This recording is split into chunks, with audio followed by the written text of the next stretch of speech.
خیر العمل کا معنی کیا ہے؟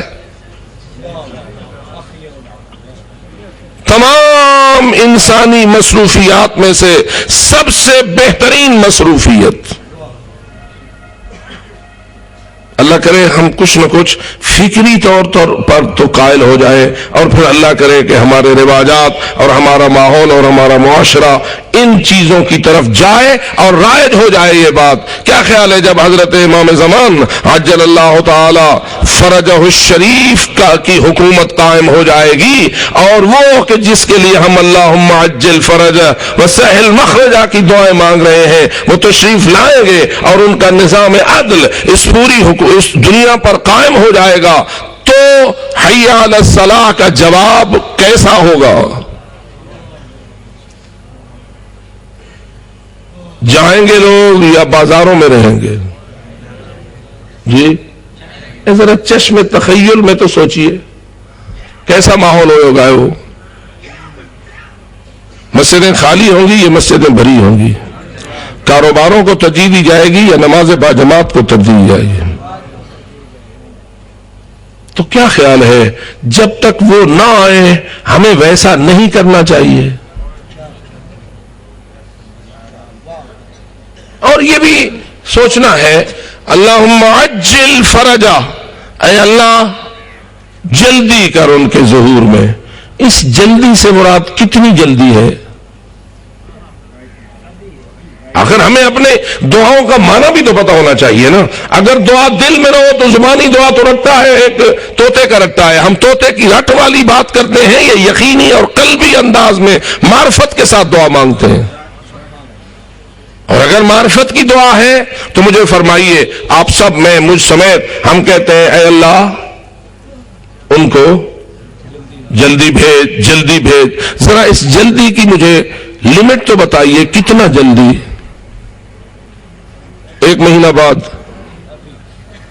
1 ہفتہ بعد، کل تک، اگلے گھنٹے تک؟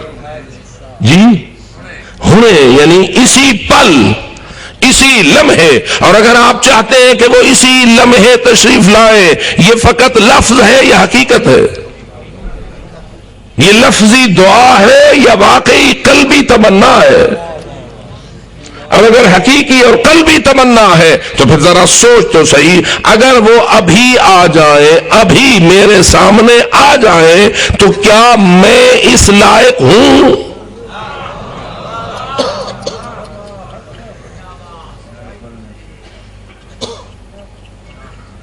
اب ذرا اور کرنا ہے.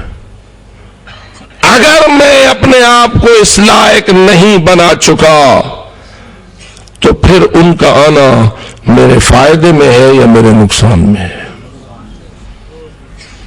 بالخصوص وہ لوگ جنہوں نے کسی کا حق دبایا ہوا ہے، کسی کی زمین چھینی ہوئی ہے، کسی کا گھر چھینا ہوا ہے، کسی کا کسی بھی طریقے سے حق چھینا ہوا ہے، وہ بھائی جو بہنوں کا حق لیے ہوئے ہیں،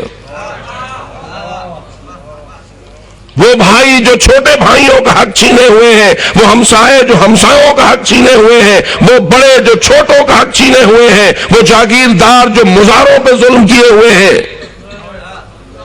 وہ سرمایہ دار جو ملازموں پہ ظلم کیے ہوئے ہیں. غرض ہے کہ اگر کسی نے کسی کا حق دبایا ہوا ہے اور ابھی مولا آ جائے تو کیا ہوگا؟ پہلے ہم بھاگ کر حق ادا کریں گے یا پہلے مولا کو سلام کریں گے؟ توجہ طلب باتیں ہیں، اس لیے کہ ان باتوں کو کرنے سے بس اوقات بعض سامعین کو تکلیف ہوتی ہے. وہ کہتے ہیں فضائل بیان کرو، فرائض بیان نہ کرو. اور ہر فضیلت کے ساتھ فرض جڑا ہوا ہے. پتہ نہیں آپ میرے لفظ کو پا جائیں گے یا نہیں. مولا علی ہو یا ائمہ برحق میں سے کوئی امام برحق ہو، حتیٰ کہ امام زمان عجل اللہ تعالی فرجہ الشریف، ان کی ہر فضیلت کے ساتھ تیری کوئی نہ کوئی ذمہ داری جڑی ہوئی ہے. تو اس لیے ہمیں ان کی تشریف آوری سے پہلے اصلاح اپنی کر لینی چاہیے یا نہیں.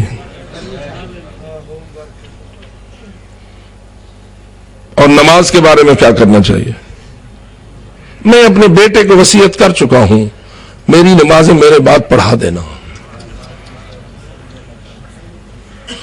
یہ بڑے نیک لوگ اپنے مقام پر سمجھتے ہیں کہ میرا فلانا فریضہ ادا کر دینا، میں نے تو ساری زندگی فلانے کا حق ادا نہیں کیا، میرے بعد اس کو دے دینا۔ تجھے کیسے یقین ہے کہ جتنا تو محبت رکھتا تھا اپنے مال سے، تیرا بیٹا اتنی محبت نہیں رکھے گا؟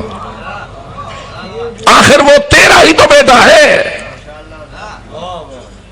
عام طور پر بیٹے کا معنی وراثت کا ہوتا ہے، جن مال کی محبت سے تو سرشار تھا، تیرا بیٹا بھی تو اسی جذبے کا مالک ہوگا۔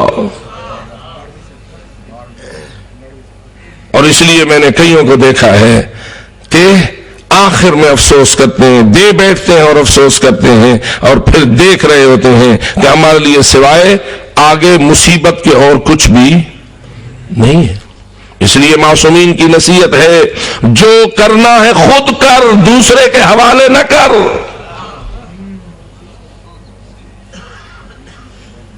جبکہ قرآن تو کہتا ہے فقط نمازی ہی نہیں ہونا چاہیے، ایسا نمازی ہونا چاہیے کہ اس کی نماز کے اندر اس کی عجز و انکساری جھلک رہی ہو۔ ایک مرتبہ رسول اکرم صلی اللہ علیہ وآلہ وسلم نے حالت نماز میں ایک شخص کو دیکھا کہ وہ نماز پڑھ رہا تھا اور اپنی داڑھی سے کھیل رہا تھا۔ داڑھی سے بھی کھیلنا ممکن ہے؟ ہوگی تو کھیلا جائے گا نا، اور اتنی ہوگی کہ اس سے کھیلا جائے۔ اور ماشاءاللہ ہمارے لیے تو معاملہ بڑا سہل اور آسان ہو گیا ہے، لیکن کئی بندے ہو سکتے ہیں۔ بہرحال جو بات میں عرض کرنا چاہتا ہوں وہ تو رسول اکرم کے جملے کے حوالے سے ہے۔ رسول نے جب اس بڑی داڑھی والے کو اپنی ریش سے حالت نماز میں کھیلتا ہوا دیکھا، فرمایا لو خشعت قلبو لخشعت جوارحو، اگر اس کے دل میں خشوع ہوتا تو اس کے اعضاء میں بھی خشوع ہوتا۔ گویا رسول اکرم یہ فرما رہے ہیں اصل خشوع کا مرکز ہے قلب۔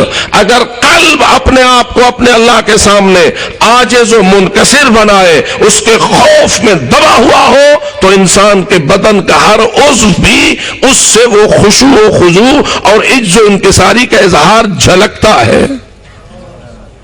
جیسا کہ کل میں نے آپ کو عرض کیا تھا، ملازمین نوکروں کی حرکتیں اپنے افسروں کے سامنے بتاتی ہیں کہ یہ اپنے افسر سے کتنا ڈرتا ہے اور کتنا گھبراتا ہے، اس کے دل میں کتنا افسر کا خوف ہے۔ ماشاءاللہ آپ پولیس والوں کو تو اکثر دیکھتے ہیں نا، جب افسر آتا ہے تو کیا کرتے ہیں؟ فقط سلوٹ مارتے ہیں یا ذرا اور زیادہ تابعدار ہو جاتے ہیں؟ فوج کی بھی یہی تربیت ہے، پولیس کی بھی یہی تربیت ہے، دیگر بہت سارے آفیسز کی بھی یہی تربیت ہے۔ جب باس آئے گا، جب سربراہ آئے گا، جب سر آئیں گے تو آگے کیا ہوگا؟ عجیب انداز سے ان کا کھڑا ہونا، ان کا بیٹھنا، ان کا حرکت کرنا ایک خاص روش میں چلا جاتا ہے۔ اے کاش ہم جب نماز میں اس کے سامنے کھڑے ہوتے ہیں، اللہ اکبر،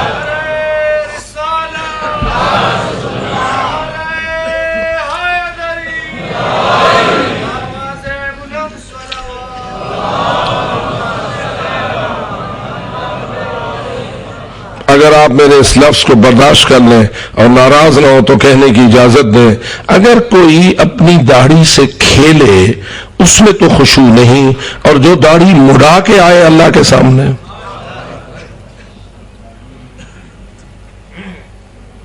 میرے خیال میں نے ایک مشکل بات کہہ دی ہے۔ رسول اکرم کے سامنے آئے، مڑا کے آئے، علی امیر المومنین کے سامنے آئے، تراش ریش تراش ہو کے آئے، یہ تو ضرور خاشعون میں سے شمار ہوگا نا؟ کیا جس نے یہ اقدام کیا ہے اس کا دل اللہ سے ڈرا ہوا ہے؟ وہ تقوی اس کے اندر موجود ہے جسے قرآن متقی کے لفظ سے یاد کرتا ہے۔ عام طور پر تقوی کا معنی خوف خدا ہی سے کیا جاتا ہے، اور یہ بھی بات سمجھنے کی ہوتی ہے کہ اللہ کوئی ڈراؤنی چیز ہے کہ اس سے انسان ڈرے۔ اس کی بھی حقیقت کو ائمہ ہدی نے روشن کیا۔ امام زین العابدین علی ابن ابی طالب اپنی دعاؤں میں فرما گئے لا اخاف الا عدلہ ولا ارجو الا فضلہ، میں نہیں ڈرتا مگر اللہ کے عدل سے۔ اور عدل ہوتا ہے کسی کے ساتھ ظلم نہ کرنا، جس چیز کا وہ مستحق ہے اس کا حق اس کو دینا۔ بس میرے عزیز دوستو، خداوند تعالیٰ سے التجا کریں کہ رب العزت ہمیں نمازی ہونے کی بھی توفیق عطا فرمائے اور عجز و انکساری کے ساتھ نماز پڑھنے کی توفیق عطا فرمائے۔ جتنے مستحبات اور آداب ہمیں نماز پڑھنے کے لیے سکھائے گئے ہیں، وہ سارے آداب اور وہ سارے مستحبات دراصل خشوع سے عبارت ہیں۔ وقت تھوڑا ہوتا ہے، بندہ ساری بات لمبی نہیں کر، چلو اشارتاً کہہ دیتا ہوں۔ حالت قیام میں انسان کی آنکھیں کہاں دیکھ رہی ہوں، انسان کے ہاتھ کہاں کھڑے ہوئے ہوں، انسان کے قدموں کی حالت کیا ہو، کیا یہ مستحبات نماز میں ان چیزوں کا تذکرہ ہے یا نہیں، یا آداب نماز میں اس چیز کا تذکرہ ہے یا نہیں کہ جب تو حالت قیام میں ہو، ایک تو تیرے بدن پر لباس کامل ہونا چاہیے۔ قرآن تو یہ کہتا ہے کہ جب نماز میں جاؤ اپنا سب سے بہترین لباس پہن کے جاؤ، لیکن اگر انسان لباس تو بجائے خود پورا لباس ہی نہ پہنے، آدھا لباس پہنا ہوا ہو، اکڑ کی طرح کھڑا ہوا ہو، ہاتھ کہیں ہو، نظریں کہیں ہو، کیا اس کو خشوع کہا جائے گا؟ ایک دن حضرت نے ایک شخص کو دیکھا تیزی سے نماز پڑھ رہا تھا اور جلدی جلدی رکوع و سجود کر رہا تھا۔ فرمایا کہ اگر یہ شخص اسی حالت میں نماز پڑھتا ہوا مر گیا جس طرح کہ ایک کوا زمین پر ٹھونگے مار رہا ہوتا ہے تو جہنم جائے گا۔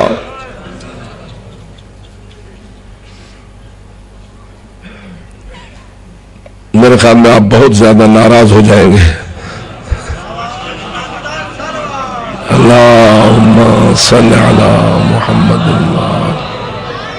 بس چند جملے میں نے اس حوالے سے آپ کی نظر کیے اور چاہتا یہ ہوں کہ اٹھو، کتاب پڑھو، علماء سے ملو اور نماز کے جتنے قسم کے مستحبات ہیں ان سب سے آگاہ ہو جاؤ اور پھر اس پر عمل کرنے کی کوشش کرو، اس لیے کہ وہ علم بوجھ ہے جس کے ساتھ عمل نہ ہو۔